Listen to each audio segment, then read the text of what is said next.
দেখুন, একটা কথা বলতেই হবে যে 14.5 বছরে তৃণমূল কংগ্রেসের আমলে নজিরবিহীন এই প্রথম একসঙ্গে পুলিশ ও প্রশাসনের এতজন শীর্ষকর্তার বিরুদ্ধে কোনো কঠোর পদক্ষেপ নিল রাজ্য সরকার, তাও 3 দিনের মাথায়।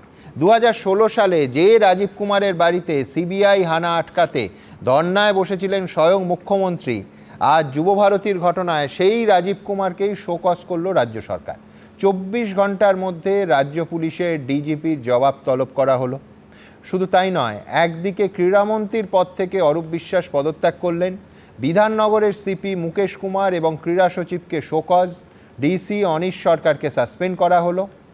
আজ আমার প্রথম বক্তা প্রাক্তন এডিজি ডক্টর নজরুল ইসলাম। নজরুলদা, কালকে এই অনুষ্ঠানে স্টুডিওতে যখন আপনি কঠোর পদক্ষেপ দাবি করছিলেন, তখন ভেবেছিলেন তা 24 ঘন্টার মধ্যে সরকার এই পদক্ষেপগুলো অন্তত নেবে? আমি এটাকে মোটেই কঠোর পদক্ষেপ মনে করছি না। এই পদক্ষেপটা হচ্ছে এই অফিসারদের বাঁচানোর পদক্ষেপ। আচ্ছা, কেন বলছেন? কেন বলছি, রাজীব কুমারকে ওই 10 লাখি এলাকায় সাদা পোশাক পরে ওই মেসির কাছে এসে প্লিজ প্লিজ করতে শুনেছেন? ল অ্যান্ড অর্ডার ডিউটি সাদা পোশাকে হয় না, ইউনিফর্ম পরে যেতে হয়। তো উনি ইউনিফর্মে যাননি, তার মানে ডিউটি করতে যাননি, সাদা পোশাকে গিয়েছেন। তাহলে হয় 10 লাখের টিকিট কেটে গিয়েছেন, নাহলে বেআইনিভাবে গিয়েছেন। তারপরে উদ্যোক্তা নন, পুলিশ অফিসারের কাজ। আমি উর্দিধারী এক বড় কর্তাকে দেখলাম পাশে দাঁড়িয়ে সেলফি ছবি তুলতে। তো এইটা তিনি ডিউটিতে অন ডিউটিতে গেছিলেন, কি কাজ করছিলেন? তো অন ডিউটিতে গিয়ে কাজ করছিলেন না, তবু ডিউটিতে গিয়েছিলেন। উনি ডিউটিতে ছিলেন না, বেআইনিভাবে ঢুকেছিলেন। উনাকে জিজ্ঞাসাবাদ করে গ্রেপ্তার করা হোক, কিন্তু গ্রেপ্তার করতে পারবেন না মমতা। কেন? আপনারা জানেন যে চিটফান্ড কাণ্ডে মমতা ব্যানার্জির বিরুদ্ধে যে দুর্নীতির প্রমাণ ছিল, সেগুলো তিনি জোগাড় করেছেন, লোপাট কিন্তু করেননি, নিজের কাছে রেখেছেন। অতএব তার গায়ে মমতা ব্যানার্জির ক্ষমতা নাই হাত দিতে। 24 ঘন্টার মধ্যে উত্তর দিতে বলেছেন, 24 ঘন্টার মধ্যে একটা কিছু লিখে দিয়ে দেবেন, তারপরে তার কোনো দায়িত্ব নেই, এবং 24 ঘন্টার পরেই বলে দেওয়া হবে যে তাকে দোষী পাওয়া যায়নি, তাকে বাঁচিয়ে দেওয়া হলো, যাতে মমতা ব্যানার্জি না মরে। কারণ রাজীব কুমারের গায়ে ঘা পড়লে মমতা ব্যানার্জির বিপদ আছে। কিন্তু নজরুলদা, আপনার এত বছরের অভিজ্ঞতা, স্বাধীন পশ্চিমবঙ্গের ইতিহাসে ডিজিপিকে শোকজ করা হয়েছে এরকম কোনো নজির আপনি এর আগে দেখাতে পারবেন?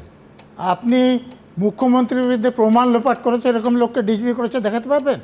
মুখ্যমন্ত্রী থানায় গিয়ে অপরাধীদের না, আমি বড় পদক্ষেপ ছোট পদক্ষেপে যাচ্ছি না, আমি বলছি যে পদক্ষেপটা ডিজিপি শোকজড হয়েছে, এর কোনো উদাহরণ আছে? আমি জানি না, আপনার মনে আছে কিনা আমি জানতে চাই। হয়েছে তাকে বাঁচানোর জন্য, তার বিরুদ্ধে ব্যবস্থা নেওয়ার জন্য নয়।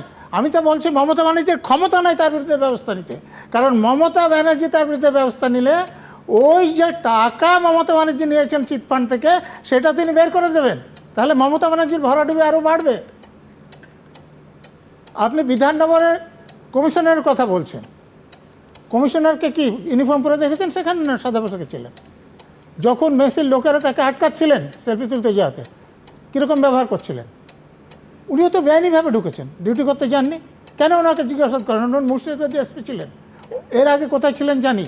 আমার ব্যক্তিগত অভিজ্ঞতা আছে, উনি পুলিশের লোক খুব কম, শাসক দলের নেতা অনেক বেশি। অতএব উনার গায়েও মমতা ব্যানার্জি হাত দিতে পারবেন না। আপনি আসুন এবার মন্ত্রীর বিরুদ্ধে। আপনারা যে অব্যাহতি যে চিঠির কথা বলছেন, এটা কি কোনো পার্টির পদ থেকে অব্যাহতির চিঠি, না সরকারি মন্ত্রীর পদ থেকে অব্যাহতির চিঠি? এটা আপনি আমাকে বলুন। মন্ত্রীর পদ থেকে, তাহলে মন্ত্রী হিসেবে লিখেছেন? আচ্ছা, মন্ত্রীর পদ থেকে যদি হয়, মন্ত্রী ডিপার্টমেন্টের একটা লেটার হেড আছে, সেখানে একটা নম্বর পড়বে, সরকারি চ্যানেলে চিঠিটা যাবে সরকারের মুখ্যমন্ত্রীর কাছে, মানে শাসক দলের নেত্রীর কাছে নয়।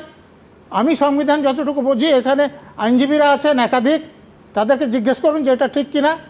আর আপনি বলুন তো, যে আমাদের রাজ্যের তিনি এত লজ্জিত কেন করলেন যে ক্রীড়ামন্ত্রী ক্রীড়া বানান জানেন না, ক্রীড়াঙ্গন বানান জানেন না? আপনি এটাকে ক্রীড়ামন্ত্রীর অব্যাহতি চাওয়া বলে মানবেন? আচ্ছা বলুন তো, কুণাল ঘোষ এই কোন মন্ত্রীর পদে আছেন সরকারে? আজকের চিঠি আজকে কুণাল ঘোষের কাছে কি করে গেল?